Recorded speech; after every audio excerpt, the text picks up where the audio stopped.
In this video, I'm going to be showing you how to get better aim and roll company on controller. I'm going to go over the best settings to improve accuracy, actions you need to take while playing in order to help you land more shots, and warm-ups that you need to do before you even jump into a match that'll help you hit these shots consistently.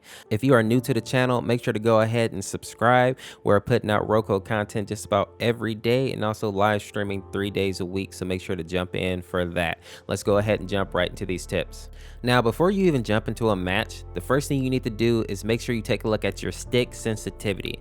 The reason for this is because the lower your sensitivity is, the more accurate you will be when aiming. Whereas the higher your sensitivity is, the harder it will be to aim, but you'll be able to whip around and turn around faster. So in games like Strikeout, having a higher sensitivity may be good because of how fast paced and reckless that game mode is. But in game modes like Demolition or Ranked, it's going to be very beneficial to have a lower sensitivity so that you hit those much needed shots, right? Because that's going to be important. If you have a coordinated team, you're in comms, you're probably not going to be getting run up on, as long as y'all are actually communicating using rogues that actually have vision. Now let's go ahead and take a look at the actual sensitivities that you'll need to change in order to be more effective with aiming. Alright, so if you go into your settings and you go under controls, you're going to find a category for controller. Here, we're going to look at a couple of things. We're going to look at the horizontal vertical control sensitivity, horizontal vertical control ADS sensitivity. We're also going to talk about the dead zones briefly. We are going to look at horizontal controller scope and vertical controller scope sensitivity. All of these things are going to play a huge part in if you can actually hit your shots or not. So starting off up here with the horizontal and vertical control sensitivity, these basically dictate how quickly you are moving up, down, left, and right. So very important that you don't have these too high or too low. If these settings are too high, it'll look something like this.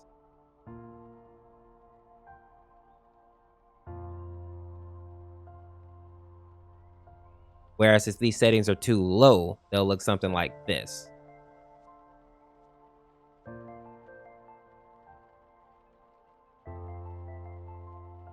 So for me, I found that keeping these anywhere between 4 and 5 seem to be very good. Right now, I'm playing with it at 5, but I also have had a lot of success playing at 4.5. Now, same thing for the horizontal controller ADS sensitivity. So these two right here, and the vertical controller ADS sensitivity. These right here, you want to keep at somewhere around 40 and 50, because just like with the top ones, if they're too high or too low, it'll either be way too fast or way too slow. Now, 45, 50 makes it super easy for you to get on a person's head, and you're still moving quickly enough to actually whip around if you need to.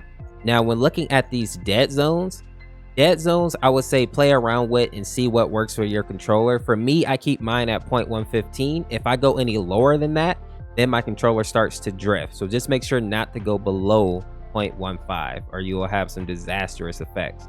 But some people have playing with it at 0.20 and they're having okay success, 0.25, but I keep mine at 0.15. Now, as we go down here to the ADS mode, I just want to touch on this briefly. Make sure you keep this at hold. Toggle is just inconvenient. You have to toggle whenever you're aiming or not aiming down sights. And then the both thing is just weird. So keep it at hold because that's probably what you're used to. That's probably what you've been playing forever.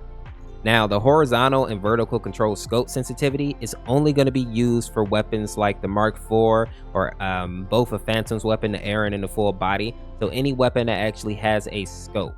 Now, I put these at about the same as the rest of them, about 50. You can go down to 40, 45 if you need to, but this is a pretty good sensitivity to allow you to be on point when you're aiming with scoped weapon. Now, a couple of more things that I want to touch on before we leave out of here. Don't turn on vibration. Now, I know that it doesn't hurt anything really, but it also doesn't help you. Having that vibration, especially if it's a really strong one, can only weaken your performance, really. It doesn't add anything to your performance. I know 15 years ago, vibration might have been cool. Now, it's just kind of novel, right? You don't really need it. Now, with that being said, I also want to take a look at display. And these are things that you can cut off as well. Motion blur, you can go ahead and get that out of there. It's not going to help you at all. It's only going to make it harder to see from time to time. So don't worry about that. As we get down here to the actual global quality, things that you can actually turn down that will improve your aim or improve your vision in general are going to be the foliage, post-processing, even textures to some extent. Maybe keep the shadows up. Definitely keep the view distance up because you want to be able to see people no matter how far away they are, right?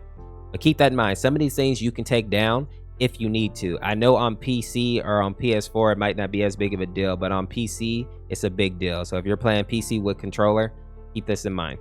The next thing I want to tell you is some strategies that you can use in order to improve your aim while you're actually playing. So the first one that I have for you is to learn the recoil of the weapons that you use frequently. So guns that you like, make sure you're learning their recoil. And if you want to know some of the best weapons in the game right now, make sure to check out my weapon tier list video. I'll link that down in the description and up in the top right in a card.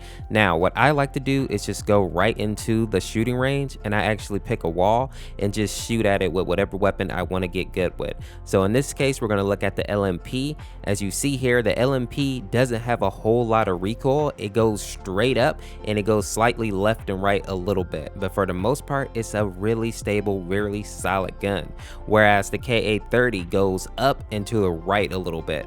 But once you learn these recoil patterns, you'll be able to control that when you're shooting, and it'll look like you have no recoil. As some of you may notice when you look at professional players or really high level players at the game, it looks like they have no recoil, and that's because they have learned the recoil patterns of the weapons that they frequent. The next step I have for you here is called centering. So this is basically just always be aiming at something. So many people right now are playing world code just way too fast, and they're not thinking about where people could possibly be hiding or where they could be attacking from. So high traffic lanes, doorways, windows, right over the top of any type of cover. So like couches, those little stone pillars, any of that. You want to make sure that your reticle, they are aiming right at that point, because that's most likely where people are going to be getting you from, especially in this game where sometimes if you don't have somebody with vision on your team, you don't really know where people are. But with good game sense and with just practice and knowing the maps, you can pretty much guess where people are going to be hiding, because you will know the best locations to get people. So make sure that you are centering, that you are actually anticipating where people will be. That way you will get the jump on them even if they see you first, because you already are predicting where they are.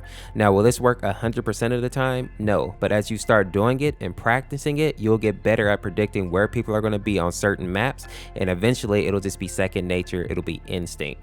So very good thing to start practicing now. That way when rank comes out, you'll be ready and you'll be able to compete at some of the higher levels of play. Now, the next step I have for you is very simple. Make sure that you're crouching more often. Crouching takes away bullet spread in this game, so it'll make you a laser beam.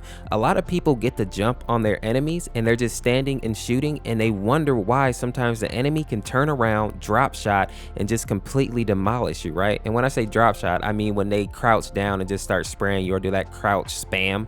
But in reality, they're actually reducing their bullet spread, and if they get on your head, they can definitely outshoot you, especially if they just have a better gun, because as we said, we know that there are tiers of weapon in this game. They're not all equal. The next thing and the last thing that I would say that you need to do in order to improve your aim in Rogue Company is to use the shooting range. The shooting range has targets that are actually running, targets that are at close range, that are far range, and you can take your time, 10-15 minutes, and actually warm your shot up and just get used to using weapons that you love, or maybe weapons that you never really use. A lot of people say they struggle with DMRs, and part of that is because a lot of people don't mess with them because they take more skill, they take more precision. But going into the shooting range, taking the time to really get used to the weapons, get used to their speed, get used to their recoil, it's going to make you that much better. And going into a game hot is going to be so much more effective than going in cold on the sticks, right? When you don't warm up and you get in your first game and get destroyed because you were missing shots, that dictates your mind. Like, that decides how the rest of that game goes, right? Some people can bounce back, and sometimes, you know, it's just a continual downward spiral.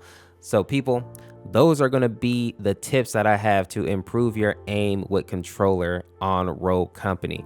If there's any tips that you think I forgot, make sure to put those down in the comments. And if you enjoyed this video and found some value in it, consider subscribing to the channel. We're putting out Rogue Code content just about every day, regardless if that's a live stream or a video of some type. So join the fam if that's something that is interesting to you.